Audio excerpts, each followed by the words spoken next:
Hi నేను Satish. Big boss house నుంచి Bharani elimination అయితే అయిపోయింది. మొత్తానికి డబుల్ ఎలిమినేషన్లో దోస్తులు ఇద్దరు అవుట్ అయిపోయారు, వెళ్ళిపోయారు. సరే, భరణి జర్నీ ఎట్లా సాగిందంటే ఎవరికి రాని అవకాశం ఇతనికి సీజన్లో వచ్చినట్టుగా రెండోసారి కూడా ఛాన్స్ వచ్చింది. మరి వినియోగించుకున్నాడంటే ఫస్ట్ ఛాన్స్ ఇటు సరిగ్గా వినియోగించుకోలేదు, ఈ రెండో ఛాన్స్ కూడా పూర్తి స్థాయిలో వినియోగించుకోలే. ఆయనకి బంపర్ ఆఫర్ వచ్చింది. బయటకు వచ్చిన తర్వాత 2 వారాలు ఉండి మళ్ళీ వెళ్ళాడు కనుక ఆడియన్స్ ఎట్లా చూస్తున్నారో, ఎవరికి పాజిటివ్ ఎవరికి నెగిటివ్, పైగా తన ఆటలో మైనస్ పాయింట్లు ఏంటి, ఏది నెగిటివ్ అయ్యింది, ఏది నచ్చలేదు, ఎట్లా ఉండాలని కోరుకుంటున్నారు, ఎన్నో రకాలుగా ఇన్పుట్స్ వచ్చినా సరే పర్ఫెక్ట్గా వినియోగించుకుంటే వేరే లెవెల్లో ఉండేది. బట్ చేసుకోలేకపోయాడు కనుక ఈరోజు అవుట్ అయిపోయిన పరిస్థితి. అయితే అతని జర్నీలో 2 సార్లు వచ్చిన అవుట్ అయిపోయిన ప్రధాన కారణాలు ఏంటంటే 2 చెప్పొచ్చు. ఒకటి బాండ్స్. ఆ బాండ్స్ ఒకరితోనే ఇద్దరితోనైతే ఓకే బాగుంటుంది, ఆ ప్రెజర్ ఉంటుంది కనుక ఒకరితో షేర్ చేసుకోవాలి కనుక ఒకరితో వరకు ఇద్దరితో వరకు సరిపెట్టుకుంటే సరిపోయేది. కానీ అందరూ హౌస్ అంతా నాకు చుట్టాలే. 5-6 బాండ్స్ అంటే తనుజతో బాండ్, సుమన్ శెట్టితో బాండ్, రామరాజుడితో బాండ్, దివ్యతో బాండ్, ఎమ్మెన్యేలతో కూడా ఉండేది. కానీ ఆ పవరస్త్రాతో ఆయన ఎప్పుడైతే సేవ్ చేయలేదో రామరాజుడు ఉండేటప్పుడు ఎలిమినేట్ అయిపోయాడు కదా, దాంతో పోయింది. ఆ తర్వాత కూడా ఇంకా తర్వాత నుంచి కూడా వచ్చినా సరే మామూలుగా వచ్చింది. ఇంకోటి ఏంటంటే రెండోది 100% సేఫ్ ప్లే. ఇతనికి బేసిక్ ఏంటంటే ఆయన ఒడ్డు పొడికి 6 feet ప్లస్ ఉంటాడేమో, ఆ పర్సనాలిటీకి, ఆ హైట్కి, నేచర్కి, పైగా అతడు సీరియల్ ఆర్టిస్ట్గా, సక్సెస్ఫుల్ సీరియల్ ఆర్టిస్ట్గా 23 ఇండస్ట్రీ అయినప్పుడు అతని నుంచి ఏమంటే ఎక్స్పెక్ట్ చేస్తారు, ఒక అగ్రెసివ్, ఒక ఫోర్స్, ఒక ఫైర్, ఒక ఫటాఫట్ ధనాధన్ ముఖం మీద చెప్పే నేచర్, ఇవన్నీ ఆటోమేటిక్గా నా పర్సనాలిటీ చూడగానే ఎక్స్పెక్ట్ చేసేది ఇది ఆడియన్స్. దానికి కంప్లీట్గా రివర్స్లో ఆ సీరియల్ డ్రామా చూసినట్టుగా ఉంటే ఎట్లా ఉంటుంది ఆడియన్స్కి, ఎలా కనెక్ట్ అవుతారు బాబోయ్, నీ మీద పెట్టుకున్న అంచనాలు ఏంటి, ఇక్కడ మీరు ఇస్తున్న అవుట్పుట్ ఏంటి, మీ పెర్ఫార్మెన్స్ ఏంటి, ఇందుకోసం వచ్చారా, ఈ బంధాలు అనుబంధాలు, అన్నయ్య పెద్దన్నయ్య మా అన్నయ్య చిన్నన్నయ్య ఈ కుటుంబం కోసం వచ్చారా, భరణ్ గారు ఉమ్మడి కుటుంబం అనేది చూపించడానికి వచ్చారా అనేది ఆడియన్స్కి అయితే నచ్చలా. మెయిన్ ఏంటంటే ఇతడు దురదృష్టం ఏంటంటే సీరియల్ ఆర్టిస్ట్గా ఉన్నాడు కనుక బ్యాడ్ అయిపోతామేమో, నెగిటివ్ అయిపోద్దేమో అనే భయం కూడా వెంటాడింది. ఎందుకంటే సాధారణంగా ఇతరికే కాదు, ఎక్కువ పాపులారిటీ ఉండేవాళ్ళు కరే ఇన్ని రోజులు ఇండస్ట్రీలో ఒక మంచి పేరు తెచ్చుకొని ఆ కాపాడుకున్నదంతా ఇక్కడ నెగిటివ్ అయిపోద్దేమో, పోతుందేమో, మనకి పాజిటివ్ రాకపోయినా పర్వాలేదు, నెగిటివ్ రాకూడదు, ఉన్న మంచి పేరు చెడగొట్టుకోకూడదు అనే భయం కూడా వెంటాడుతుంది. అందువల్లే అట్లా సేఫ్గా ఉండిపోయినాడు. ఇప్పుడు 2 వారాలు బయట చూసి వచ్చాడు కనుక అంతా చాలా పాజిటివ్గా ఉంటుంది, ఉండాలి. బట్ ఆటైతే కేవలం ఆ అంచనాలకి మించి రీచ్ అవ్వలేకపోయాడు అనమాట. సేమ్ ఫస్ట్ జర్నీలో ఎట్లా ఉండదో సెకండ్ హాఫ్ కూడా అట్లాగే ఉండింది.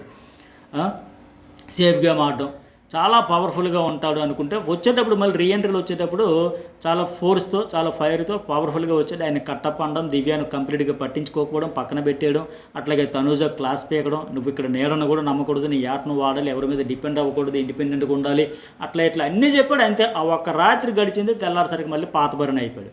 Same bonds, same friendship, same తనుజతో అట్లాగే, సేమ్ దివ్యతో అట్లాగే, అందరితో అట్లాగే. కనీసం డైరెక్ట్గా బాండ్స్ వల్ల నా గేమ్ పాడిందని కూడా ఫస్ట్లో ఒప్పుకోలే, లాస్ట్లో ఒప్పుకున్నాడు. అదే సేఫ్ ఫిలిం కంటిన్యూ అయింది. వాళ్ళ అమ్మాయి వచ్చి ఫైర్ ఉండాలి, అగ్రెసివ్ ఉండాలి, నాగబాబు వచ్చి కూడా చెప్పాడు కదా, బయట ఇట్లా ఉండడండి, చాలా అగ్రెసివ్గా ఉంటాడు, మేము ఆపుతూ ఉంటాం, చాలా కోపంగా ఫైర్తో ఉంటాడు, మరి గంగి గోవులాగా అయిపోయాడు అనేది అవన్నీ కూడా మైనస్ అయిపోయినాయి ఆయనకి. ఆయన నుంచి ఎక్స్పెక్ట్ వాయిస్ ఉంది, వాయిస్ రైజ్ చేస్తాడనుకుంటే రైజ్ చేయలే. ఒక సిచ్యువేషన్, ఒక సందర్భంలో ఒక ఆమె ఎలిమినేట్ అయిపోయిన ఆమె నిద్రపోయేటప్పుడు ఏంటి కెక్కెక్క నవ్వడాలి అవన్నీ అనేటప్పుడు ఇతను ఒక స్టాండ్ తీసుకోవచ్చు కదా. మీరు చెప్పిన పాయింట్ ఓకే, కానీ చెప్పే విధానం మీకెంత హక్కు ఉందో వాళ్ళకి ఉంది, మీకు డిస్టర్బెన్స్ ఉంది, నాకు ఉంది, అందరికీ ఉంది. మీరు చెప్పింది వ్యాలిడ్ పాయింట్, కానీ మీరు చెప్పే తీరు అంతకంటే ఘోరంగా ఉంది అని ఒక మాట చెప్పుంటే గ్రాఫ్ పెరిగేది. అట్లా పెద్దరికం ప్రదర్శించుకోవాల్సింది, కానీ నా వాళ్ళు అనుకునే వాళ్ళ దగ్గర పెద్దరికం అంతా ప్రదర్శించాడు. సో ఆ గ్రూప్ గేమ్ అని మాదిరిగా అయిపోయింది. భరణి బాండ్స్ ఉంటే చాలు, వాళ్ళది మైనస్ ఉన్నా, అర్హతలు కాకపోయినా, డిజర్వ్ అయినా అవ్వకపోయినా చేసేస్తారు అనే ఫీలింగే ఆడియన్స్కి వచ్చేసింది. అందువల్ల కనెక్షన్ రాలేదు. బేసిక్గా ఆయన నేచర్ అయింది అదంటే ఇప్పుడు సుమన్ శెట్టి నేచర్ అంటే అదే, బట్ ఇతని నేచర్ అది కాదు అని వాళ్ళ అమ్మాయి ఫైర్ కావాలి, అగ్రెసివ్ కావాలి, నాగబాబు చెప్పాలి, ఎవరైనా చెప్పినా మరీ గంగిగోలో ఉండిపోవడంతో ఎట్లా అయింది. ఒక రకంగా ఆయన ఆటను అతనే తొక్కేశాడు, అతనిలో ఉండే ఫైర్ని అతనే తొక్కేశాడు, అతనిలో ఉండే అగ్రెసివ్ని అతనే తొక్కేశాడు, అవసరానికి మించి తొక్కేశాడు. ముప్పని సరే ఫైర్ కావాలన్నారు కదా, నా దివ్య విషయంలో కూడా నామినేషన్ మరి మిస్ఫైర్ అయింది, వాంటెడ్లు తెచ్చిపెట్టుకుని ఫైర్ అయ్యింది. ఇప్పుడు సీజన్ అంతా ఎట్లా అయిపోయిందంటే మాస్క్ తీయకుండా సేఫ్ గేమ్ ఆడుతూ ఉండిపోయాడు. ఒక సిచ్యువేషన్లో ఎట్లా రియాక్ట్ అవ్వాలి, ఎప్పుడు రియాక్ట్ అవ్వాలి, ఒక స్టాండ్ తీసుకోవడం కూడా తీసుకోలేకపోయాడు. అట్లాగే ఈ వీడియోకి ఎంతవరకు లైక్ కొట్టకపోతే కొట్టేసేయండి, అట్లాగే కామెంట్ కూడా పెట్టండి. వీడియో బ్రీఫ్గా స్వీట్ అండ్ షార్ట్గా ఇవ్వాలైనా నేను టైం చూసుకుంటూ మరీ టకటక చెప్పేస్తా ఉన్నా. ఆయన నేచర్ అంతా ఎట్లా అంటే పాము చావకూడదు, కర్ర విరగకూడదు, ఇట్లా ఉండిపోవడం వల్ల మైనస్ అయిపోయాయి.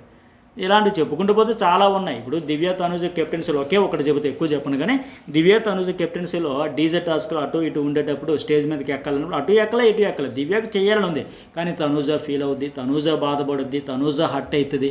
నీకు వివరణ ఇవ్వాలి, క్లారిఫికేషన్ ఇచ్చుకోవాలంటే తర్వాత ఇచ్చుకోవచ్చు కదా. కానీ అక్కడ ఉండిపోయి టైం వేస్ట్ చేసుకుంటే అది ఎట్లా అయితే, అరే బాబు వాళ్ళకైనా చేయి వీళ్ళకైనా ఎవరికి చేయకుండా ఉండిపోతే ఎట్లా అనేది బాగా నెగిటివ్ అయింది కదా. ఇప్పుడు సంజన లాంటి వాళ్ళు అంటే అటైతే అటు ఇటైతే ఇటు. ఇప్పుడు ఇందాక ప్రోమో చూశారు, తను చెప్పాలనుకున్నది ఆవిడ వల్ల నాకు పడదు, నాకు వైబ్ లేదు, నిన్న కూడా గొడవలు అయ్యి ఫట్ ఫట్ ఫట్ మన మొహం మీదే చెబుతుంది కదా. పోనీ అంత అక్కర్లేదు, మినిమం సపోర్ట్ చేయాలనుకున్నప్పుడు నాకు ఇట్లా చేయాలని చెప్పుకొని తర్వాత క్లారిఫికేషన్ ఇవ్వచ్చు కదా. అట్లా గోడ మీద పిల్లిలాగా నేచర్ వల్ల కూడా కనెక్షన్ రాలా. తర్వాత చేసుకుంటే బాగుంటుంది. బజర్ అయిపోయిన తర్వాత మరి కవర్ డ్రైవ్ చేసుకొని, ఇప్పుడు ఆవిడకి పర్మిషన్ కావాలి, తనుజ పర్మిషన్తోనే నేను ఇక్కడ పిల్లకి ఎవరికి దివ్యకి సపోర్ట్ చేస్తాను, ఆవిడకి మోటివేషన్ చేయాలి, ఇట్లా అయితే బజర్ అయితే మోగిపోద్ది కదా. ఇట్లా చాలా చెప్పుకోవచ్చు. అట్లాగే నామినేషన్లో సెకండ్ ఇన్నింగ్స్లో వచ్చిన తర్వాత నామినేషన్ నాకంటే తనుజ డిజర్వ్ కనుక ఎవరైనా అట్లా చెబుతారా? ఎవరు ఎట్టి పరిస్థితులు అట్లా చెప్పకుండా నాకంటే నువ్వు కాదు అనే చెప్పాలి. నాకంటే నువ్వు తోపంటే ఆడియన్స్ ఏమనుకుంటారు, బాబు నువ్వు నీ కోసం వచ్చావా, ఇంకొకరు ఎవరు గోవాలి ఎవరు డప్పులు కొట్టుకుంటారు కదా, మళ్ళీ ఈయన ఎందుకు కొట్టాలి అక్కడ. అట్లాగే ట్రైన్ టాస్క్లో కూడా ఇతను కూడా అప్పుడు కెప్టెన్ కాలేదు కదా, రాము రాథోడ్ వచ్చి తీసేస్తానంటే ఈయన సైడ్ అయిపోయి మళ్ళీ అప్పుడు కూడా తనూజ నాకంటే డిజర్వ్ కాబట్టి రాము రాథోడ్ అంటే ఎట్లా ఉంటుంది చూసే వాళ్ళకి. నీ కోసం నువ్వు ఆడడానికి వచ్చావా, ఆవిడ కోసం జాకీలు పెట్టి లేపడానికి వచ్చావా అనే మాదిరిగా ఉంటుంది కదా. సో అవన్నీ అతనికి మైనస్ అయిపోయినాయి. ఇమాన్యుయల్ అంటే పడదు, పవరాస్త్రాలతో సేవ్ చేయాలనేది ఒక కోపం ఒక ఫ్రస్ట్రేషన్ బాధ ఉంది, కానీ డైరెక్ట్గా చెప్పడు, రైవలరీ కొనసాగించడు. ఈ సీజన్లో మెయిన్ పెద్ద మైనస్ ఏంటంటే రైవలరీ లేకపోవడం కూడా. అందరూ సేఫ్ ప్లేయర్స్. ఆ సంవత్సరాలు లాంటి వాళ్ళే ధనాధన్ ఫటాఫట్. పైగా వచ్చేటప్పుడు రీఎంట్రీలో నేను లెక్కలు తేల్చేస్తే ఇచ్చేస్తా, దివ్య ఓవర్ డామినేషన్ అది ఇది అన్నాడు. కానీ ఆమెతో కూర్చోబెట్టి బయట పరిస్థితి ఇది అని చెప్పలే. నువ్వు నేను మన బాండు వల్ల ఓకేనమ్మా అన్న చెల్లి బాండు బయటలో కొనసాగించవచ్చు, కానీ మన గేమ్కి ఎఫెక్ట్ అవుతుంది, నీకు ఎఫెక్ట్ అయింది, నాకు ఎఫెక్ట్ అయింది, నువ్వు అది మార్చుకో, నీ గేమ్ నువ్వు వాడుకో.